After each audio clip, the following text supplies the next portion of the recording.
The chatter had been building all morning, and by the time Piers Morgan hit the airwaves, everyone knew the royal gossip world was about to explode. But no one, not even the most die-hard Meghan Markle watchers, expected the hurricane that was about to hit Montecito.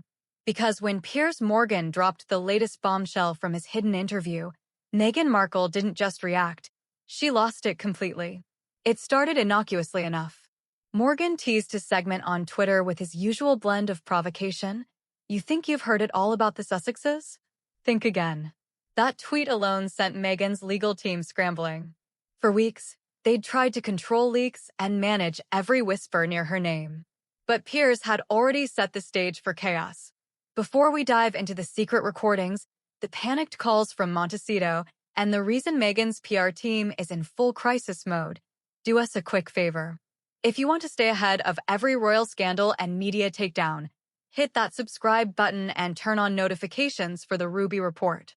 We are tracking the story as it develops, and trust me, you do not want to miss what happens next.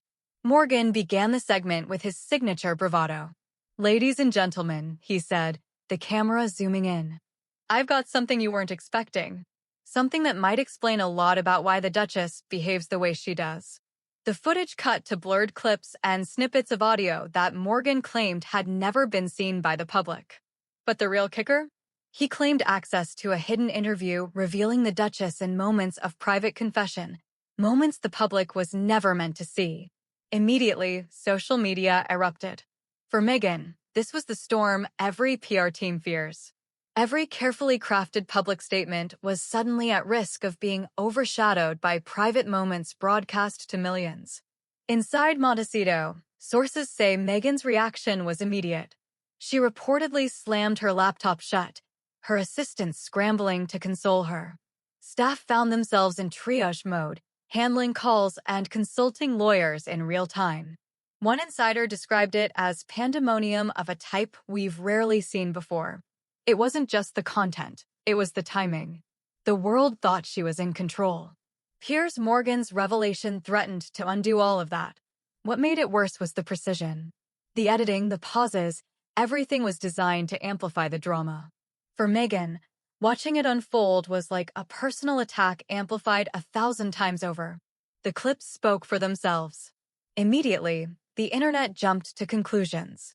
Critics dissected every word and inflection. Some suggested this was proof of Meghan's vanity, others argued it was the pressure of fame. But for Meghan, the conversation didn't matter. What mattered was the loss of control. With the media, everything she does gets lambasted, and now her own words were being weaponized. Harry, meanwhile, was reportedly caught in the crossfire. Sources describe him as frustrated, trying to calm Meghan while managing his own fury. He was angry not only at Morgan, but at the fact that the narrative had once again turned toward his wife's vulnerabilities. The couple found themselves back in a swirl of speculation just as they were planning to ramp up promotional efforts. Sources suggest the fallout forced the Sussexes to delay plans and launch defensive PR campaigns. It was a domino effect cascading through their carefully curated world. Insiders claim Meghan's team was particularly alarmed by the public reaction. Comments on social media were brutal. Memes proliferated faster than press releases. Meghan felt the walls closing in, aware that in the court of public opinion, perception is often more damaging than reality. At the heart of the storm was Meghan's sense of betrayal. She believed private words shared in a controlled environment would never see the light of day. Yet, here they were. By the time the segment concluded, the damage was done. Meghan Markle, known for her calculated poise, was caught in a rare moment of genuine, unfiltered panic. Those close to her said she was seething, pacing, and muttering about betrayal. The palace remained officially silent, but sources suggest there was private concern about how the narrative might affect the royal brand. Even allies acknowledged the unfairness, but warned that in the modern media environment, nothing stays private. Meghan's strategy of controlled narrative had hit its toughest test yet. By the end of the morning, Meghan's Montecito residence was in controlled chaos. Legal consultations were ongoing. Harry was providing emotional support while trying to prevent a media meltdown. And Meghan? She was analyzing every angle, bracing herself for the storm. What was most striking was her intensity. This wasn't a small PR problem. This was an existential threat to the image she had built over years. The morning after the broadcast, Montecito was buzzing. Meghan had barely slept. Her legal team was on edge, debating the viability of a lawsuit. Every phone call seemed to remind her of how exposed she had become. Harry was doing his best to be the calm center, though insiders say he was just as rattled. He's furious, one source revealed. He feels like every step they take is scrutinized, and now Meghan's private moments have been put under a magnifying glass. According to insiders, Meghan's first instinct was to fight back. She called an emergency meeting, demanding statements and rebuttals ready within hours. She wants the narrative controlled, a source said. But this time, the story is out of her hands, and that's infuriating to her. The conversation reportedly got heated. Meghan, known for her strategic thinking, allegedly berated her team for letting this happen.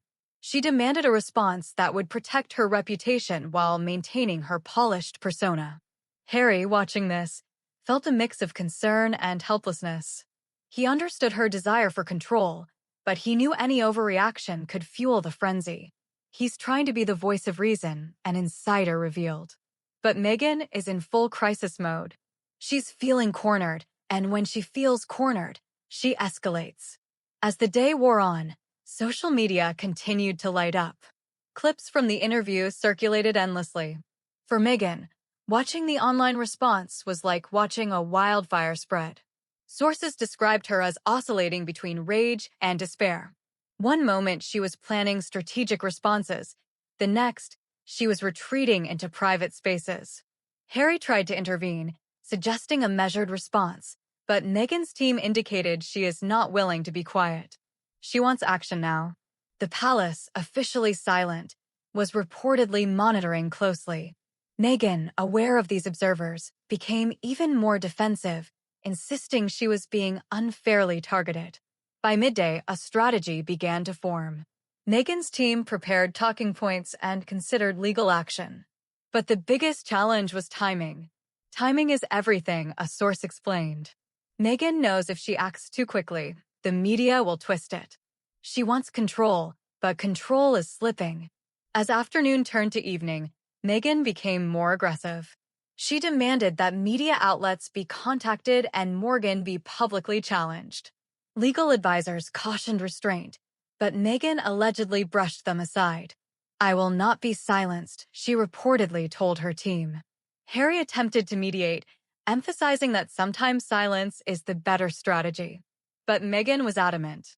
Allowing Morgan to dominate the narrative was unacceptable. As night fell, the situation reached a fever pitch. Friends described the atmosphere in Montecito as tense and relentless. Sources close to Meghan describe her as a woman on the edge. She is not someone who takes setbacks lightly, an insider explained. When someone like Piers Morgan undermines her, it's a personal challenge she can't ignore. Harry, witnessing this, felt torn.